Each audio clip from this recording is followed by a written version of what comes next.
안녕하세요. 요즘 뭐 어딜 가나 인공지능, 특히 그 생성형 AI 이야기가 정말 뜨겁습니다. 생산성이 크게 향상될 거다 이런 장밋빛 기대도 물론 있지만요. 반대로 이러다 우리 일자리 다 없어지는 거 아니야? 하는 그런 불안감도 동시에 커지고 있죠. 특히 이제 막 사회에 첫 발을 내딛는 청년들이나 특정 직종에 계신 분들은 이런 변화의 바람을 더 직접적으로 느끼실 텐데요. 그래서 오늘은 이런 막연한 기대나 불안을 좀 넘어서서 실제 데이터가 우리에게 뭘 말해주고 있는지 그걸 좀 함께 자세히 들여다보려고 합니다. 미국의 수백만 명에 달하는 급여 데이터를 분석한 최신 연구 결과를 바탕으로요. 생성형 AI가 노동시장에 미치기 시작한 초기 영향, 이게 구체적으로 뭔지, 그리고 우리가 여기서 어떤 점을 주목해야 할지 좀 깊이 있는 대화를 나눠보겠습니다. 네, 이게 정말 중요한 시점의 논의라고 생각합니다.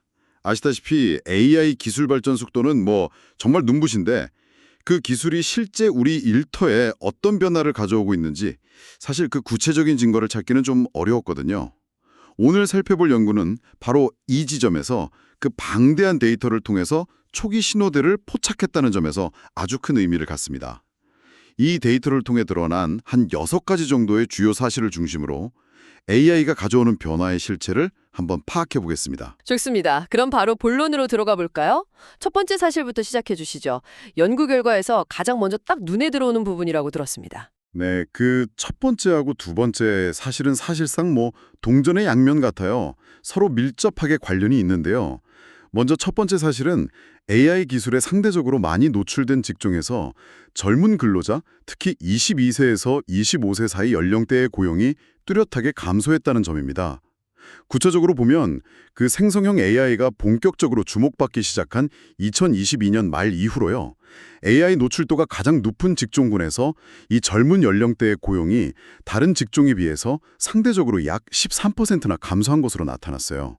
13%요? 어우, 13% 감소라니 이건 정말 무시할 수 없는 수치인데요. 상당히 좀 충격적이네요. 혹시 어떤 직종들이 주로 여기에 해당되나요? 예를 들면 어떤 업무들이 있을까요? 연구에서 구체적으로 명시된 예시로는 소프트웨어 개발자나 고객 서비스 담당직 같은 직종들이 있습니다.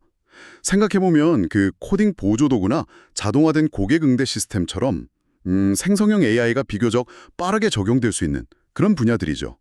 이런 분야에서 신입이나 좀 주니어 레벨의 업무들이 영향을 받기 시작했을 가능성을 시사하는 겁니다. 그렇군요. 개발자나 고객 서비스 직종이라면 진짜 젊은 층이 많이 진입하는 분야인데 여기서 고용 감소가 나타났다는 건 시사하는 바가 크네요. 그렇다면 같은 직종이라도 나이가 좀 더 많은 예를 들어서 30대 이상의 경력자들은 어땠나요?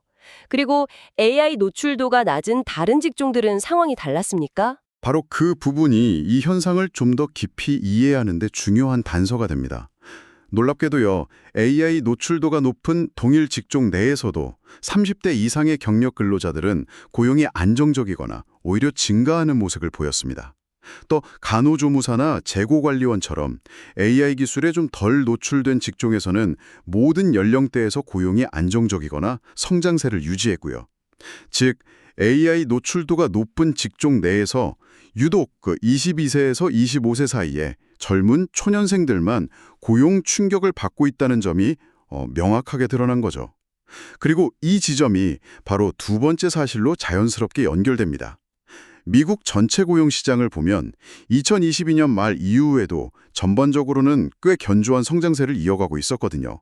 그런데 유독 22세에서 25세 사이 청년층의 고용 성장률만 이 시기부터 거의 정체 상태에 빠졌다는 겁니다. 다른 연령대는 꾸준히 고용이 늘어나는데 이 특정 연령대만 성장이 딱 멈춘 거죠. 그러니까 전체 시장은 나쁘지 않은데 특정 연령대만 유독 부진하다는 거군요. 맞습니다. 그리고 그 원인을 추적해보니까 바로 앞서 말씀드린 그 AI 노출도가 높은 직종에서의 청년 고용 감소가 결정적인 영향을 미쳤다는 분석입니다. 실제로 데이터를 나눠보면요. AI 노출이 적은 직종에서는 22-25세 청년층도 다른 연령대와 비슷하게 고용이 증가했어요. 하지만 AI 노출이 많은 직종에서는 이 청년층의 고용이 약 6% 감소하는 동안 30대 중반 이상의 경력직들은 오히려 6%에서 9%까지 고용이 증가하는 그야말로 정반대의 현상이 나타났습니다. 전체 청년층 고용 정체의 주된 원인이 AI 노출 직종에서의 부진 때문이다. 이런 강력한 증거가 되는 셈이죠. 야, 정말 흥미로운 결과입니다. 단순히 경기가 좋고 나쁨의 문제가 아니라 AI라는 이 기술적 변수가 특정 연령대의 고용 패턴에 이렇게 뚜렷한 차이를 만들어내기 시작했다는 거군요. 그런데 AI가 도입된다고 해서 다 같은 방식으로 영향을 미치는 건 아닐 것 같습니다. 혹시 AI를 어떻게 활용하는지에 따라서도 고용 효과가 달라질 수 있지 않을까요? 정확하게 핵심을 짚으셨습니다. 그것이 바로 이 연구가 밝혀낸 세 번째 중요한 사실입니다. AI가 인간의 업무를 완전히 대체하는 자동화, 오토메이션의 성격이 강한 직무에서는 청년층 고용 감소가 뚜렷하게 나타났습니다. 예를 들어서 기존에 사람이 하던 반복적이고 좀 정형화된 작업을 AI가 그냥 대신하도록 만드는 경우죠. 하지만 반대로요, AI가 인간의 능력을 보강하고 향상시키는 증강, 어그멘테이션의 방식으로 활용되는 직무에서는 청년 고용 감소가 거의 없거나 오히려 증가하는 경향을 보였습니다. 이건 AI를 일종의 도구로 삼아서 사람이 더 복잡하거나 창의적인 작업을 수용하도록 돕는 경우라고 할 수 있겠죠. 예를 들면 데이터 분석가가 AI 도움을 받아서 더 깊이 있는 통찰력을 얻는다거나 디자이너가 AI 툴을 활용해서 새로운 아이디어를 더 빠르게 시각화하는 그런 경우를 생각해 볼 수 있겠네요. 아하, 이거 정말 중요한 발견인데요. 단순히 AI 도입 여부가 아니라 그 AI를 사람을 대체하기 위해서 쓰느냐, 아니면 사람의 역량을 강화하기 위해서 쓰느냐가 청년들의 일자리에 결정적인 영향을 미친다는 거군요. 이건 기업들의 AI 도입 전략을 고민할 때 반드시 고려해야 할 지점 같습니다. 단순히 그냥 비용 절감만을 위한 자동화에 집중할 경우에 장기적으로 봤을 때 신규 인력 확보나 조직 내 기술 전수 같은 데서 예상치 못한 문제를 겪을 수도 있겠다. 이런 생각이 드네요. 그렇습니다. AI를 어떤 철학과 전략으로 도입하고 활용하는지가 노동시장, 특히 신규 진입 인력에게 미치는 영향이 크게 달라질 수 있음을 시사하는 거죠. 단기적 효율성뿐만 아니라 장기적인 인력 구조와 조직 역량 강화라는 측면까지 고려한 좀 균형 잡힌 접근이 필요해 보입니다. 그런데 한 가지 의문이 남습니다. 혹시 이런 청년층 고용 감소가 AI 때문이 아니라 다른 요인 때문일 가능성은 없을까요? 예를 들어서 2022년 말부터 시작된 금리 인상 같은 거시 경제력 충격이 기술 기업에 좀 집중됐고 마침 그 기술 기업에 젊은 직원들이 많아서 나타난 현상일 수도 있지 않을까요? 특정 산업의 경기 변동하고 AI 효과를 어떻게 구분할 수 있을지가 좀 궁금합니다. 네. 매우 합리적인 의문이시고 연구 설계에서도 당연히 반드시 검증해야 할 중요한 부분이었습니다. 연구진도 당연히 그 가능성을 염두에 뒀죠. 그래서 나온 것이 네 번째 사실입니다. 결론부터 말씀드리면 이러한 청년층 고용 감소 추세는 개별 기업이나 특정 산업이 겪는 특수한 충격 요인을 통계적으로 통제한 후에도 여전히 유효하게 나타났다는 것입니다. 연구에서는 특정 시점에 특정 기업이 겪는 전반적인 어려움, 예를 들면 자금 조달 문제라든지 대규모 구조 조정, 아니면 특정 제품의 실패 같은 것들이 있겠죠? 이런 게 그 회사 모든 직원에게 공통적으로 미치는 영향을 제거하는 통계적 방법을 사용했습니다. 쉽게 말해서 회사가 어려워서 직원을 줄이는 그런 일반적인 효과를 걸러내고 나서도 여전히 AI에 많이 노출된 업무를 하는 젊은 직원들의 고용 감소 경향이 뚜렷하게 남아있었다는 의미입니다. 구체적으로 이런 외부 요인을 통제한 후에도 AI 노출도가 가장 높은 청년층, 그러니까 22세, 25세죠. 이들의 고용은 AI 노출이 가장 적은 청년층에 비해 여전히 약 12%포인트 더 낮게 나타났고요. 이건 통계적으로 매우 유의미한 결과입니다. 아, 그렇군요. 그러니까 회사나 산업 전체의 부진 탓으로만 돌릴 수는 없는 AI 노출 그 자체와 관련된 고용 감소 효과가 분명히 존재한다. 이런 말씀이시네요. 통계적으로 다른 변수들의 영향을 최대한 배제하고 분석했음에도 이런 결과가 나왔다면 이건 AI의 영향을 더 이상 간과하기는 어렵겠습니다. 그럼 이제 고용량 변화는 확인했으니 임금, 즉 연봉에는 어떤 변화가 있었는지 궁금해지는데요. 보통 특정 직종의 일자리가 줄어들면 경쟁이 줄어드니까 임금이 오르거나 혹은 반대로 수요 감소로 임금이 떨어지는 경향이 있지 않나요? 그 부분이 바로 다섯 번째 사실인데요. 앞선 고용 변화와는 사뭇 다른 다섯 좀 의외의 결과가 나왔습니다. 고용에서는 AI 노출도와 연령대에 따라 뚜렷한 차이가 나타났지만 연봉, 기본급 기준으로는요. 아직까지 그런 차이가 거의 발견되지 않았다는 점입니다. AI에 많이 노출된 직종이든 아니든 젊은 직원이든 경력 직원이든 최근의 연봉 상승률 추세에는 큰 차이가 없었습니다. 네, 그건 정말 예상 밖인데요. 특정 그룹의 일자리는 눈에 띄게 줄어들고 있는데 그들의 연봉 수준에는 변화가 없다니. 왜 이런 현상이 나타나는 걸까요? 몇 가지 해석이 가능합니다. 가장 유력한 설명 중 하나는 단기적인 임금 경직성, 웨이지 리지디티 때문일 수 있어요. 기업들이 변화하는 시장 상황에 맞춰서 기존 직원들의 임금을 즉각적으로, 특히 하향 조정하기는 현실적으로 좀 어렵습니다. 계약 조건도 있고 직원 사기 문제도 있고요. 그래서 임금 조정보다는 우선 신규 채용을 줄이거나 계약 만료 시 재계약을 하지 않거나 혹은 다른 방식으로 인력 규모를 조절하는 고용량 조정을 먼저 선택했을 가능성이 높은 거죠. 시간이 더 흐르면서 임금 구조에도 변화가 나타날지는 계속 지켜봐야 할 것 같습니다. 또 다른 가능성으로는 현재 AI가 대체하고 있는 업무가 주로 해당 직무 내에서도 비교적 덜 전문적인 혹은 초급 수준의 작업에 좀 구판되어 있기 때문일 수도 있습니다. 따라서 해당 직무 전체의 가치나 요구되는 핵심 역량 수준, 그리고 그에 따른 임금 수준 자체에는 아직 큰 변동이 없는 상태일 수 있다는 거죠.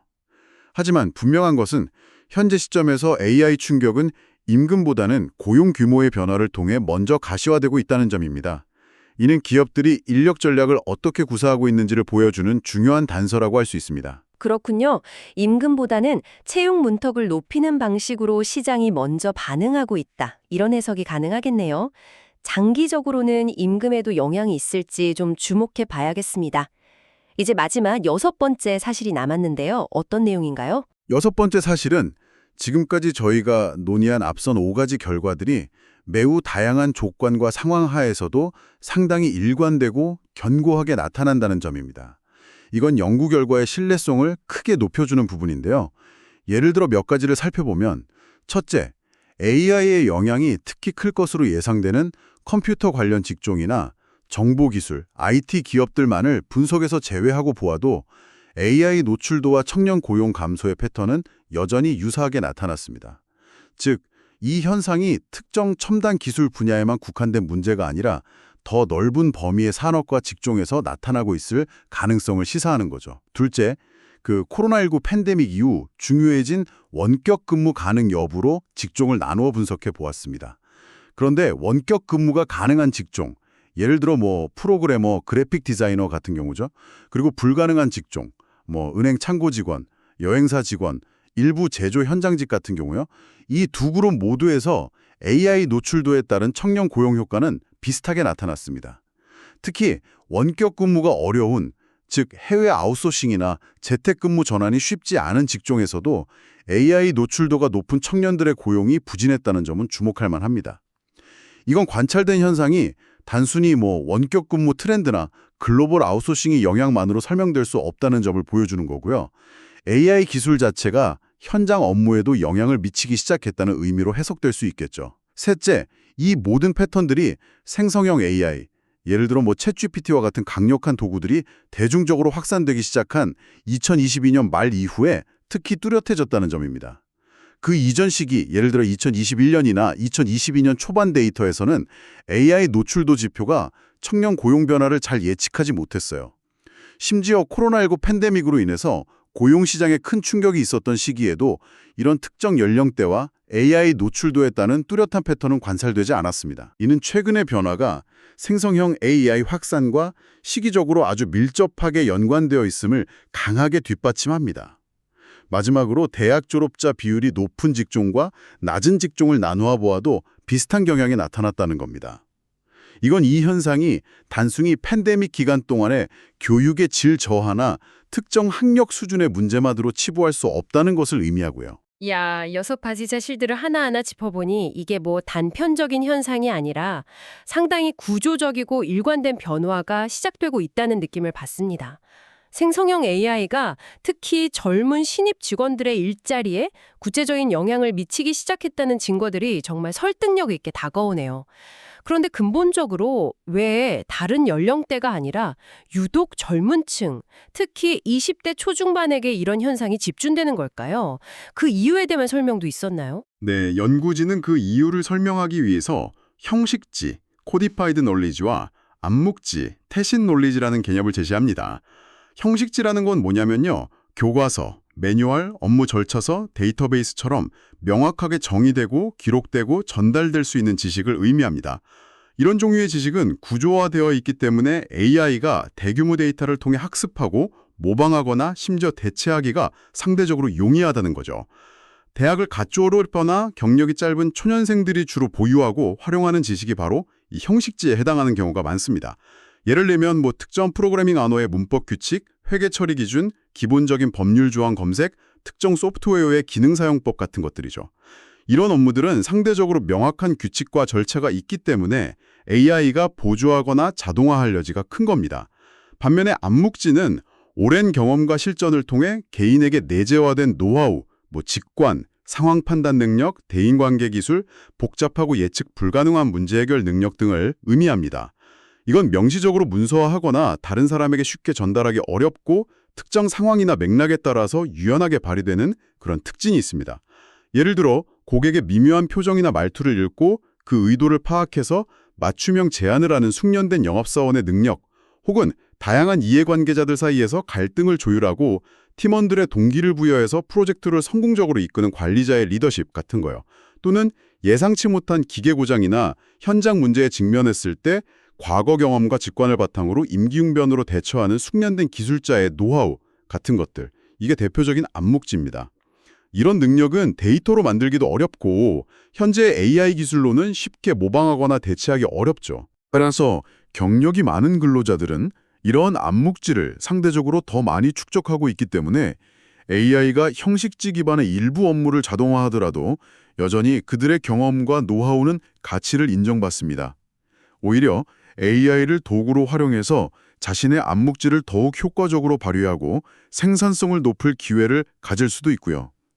하지만 형식지 의존도가 높은 초년생들은 AI와의 직접적인 경쟁에 더 많이 노출될 수밖에 없는 구조다. 이런 설명입니다. AI가 잘하는 영역과 초년생들이 주로 수행하는 업무 영역이 겹치는 부분이 많다는 거죠. 아, 그렇군요. 정말 명쾌한 설명입니다. AI가 잘 학습하고 처리할 수 있는 정형화된 지식을 주로 활용해야 하는 초기 경력 단계의 업무들이 AI로 대체될 가능성이 높고 이게 바로 젊은 층의 고용 감소로 이어지는 핵심적인 이유다. 이런 해석이네요. 특히 연구에서 언급된 내용 중에 대학 교육 수종이 상대적으로 낮은 직종에서는 경험을 통해 얻는 암묵지의 보호 효과가 더 적어서인지 40세까지도 AI 노출도에 따른 고용 격차가 나타난다는 분석 결과가 참 인상적이었습니다. 이건 결국 경험의 가치라는 것도 어떤 종류의 경험인지 그리고 어떤 직종의 특성을 가지는지에 따라서 AI 시대에 다르게 평가받을 수 있다는 점을 보여주는 것 같습니다. 오늘 우리는 최신 대규모 데이터를 통해 생성형 AI가 미국 노동시장, 그중에서도 특히 20대 초중반 청년층의 고용에 구체적으로 어떤 영향을 미치기 시작했는지 6가지 주요 사실을 중심으로 깊이 있게 살펴보았습니다. 네, 핵심을 다시 한번 요약하자면요. 미국 전체 고용시장의 겉모습은 아직 견조해 보일 수 있지만 그 내부를 자세히 들여다보면 AI 기술에 많이 노출된 특정 직종, 그리고 그 직종에 새로 진입하려는 젊은 인력들에게는 이미 유의미한 고용 감소라는 변화가 시작되고 있다는 점입니다. 또한 이 초기 충격은 당장의 임금 변화보다는 고용량 조정을 통해 나타나고 있으며 AI를 단순히 업무 자동화의 수단으로 보는지 아니면 인간 능력 증강의 도구로 활용하는지에 따라 그 영향이 크게 달라질 수 있다는 중요한 시사점도 확인했습니다. 물론 오늘 살펴본 내용이 AI가 가져올 노동시장 변화의 최종적인 결론이라고 단정하기에는 아직 이릅니다. 연구진 스스로도 강조했듯이 이것은 어쩌면 거대한 지각 변동의 시작을 알리는 초기 신호일 수 있습니다. 과거에 위험을 감지하기 위해 탄광에 데려갔던 카나리아처럼 이 데이터는 우리에게 중요한 경고를 보내고 있는지도 모릅니다. 앞으로 이 추세가 더 가속화될지 아니면 기술 발전에 따른 새로운 기회 창출로 상쇄될지 혹은 우리가 예상치 못한 또 다른 양상으로 전개될지는 계속해서 면밀히 지켜봐야 할 것입니다. 맞습니다. 중요한 것은 기술 변화는 늘 있어 왔고 노동시장은 그에 맞춰서 계속 조정되어 왔다는 사실입니다. 우리가 할 일은 이러한 초기 데이터 분석을 통해 변화의 방향과 속도, 그리고 그 성격을 정확히 인지하고 그 의미를 깊이 이해하는 것입니다. 이를 바탕으로 개인적 차원에서는 어떤 역량을 키워야 할지, 또 사회적 차원에서는 어떤 정책적 지원과 교육 시스템의 변화가 필요할지 미리 고민하고 준비하는 자세가 필요하겠죠. AI 시대를 살아갈 우리 모두에게 주어진 과제라고 생각합니다. 오늘 AI와 청년 고용에 대한 이 심층적인 분석이 당신께서 현재 일어나고 있는 변화를 이해하고 미래를 대비하는데 조금이나마 도움이 되었기를 바랍니다. 다음에 더 흥미로운 주제로 다시 찾아뵙겠습니다.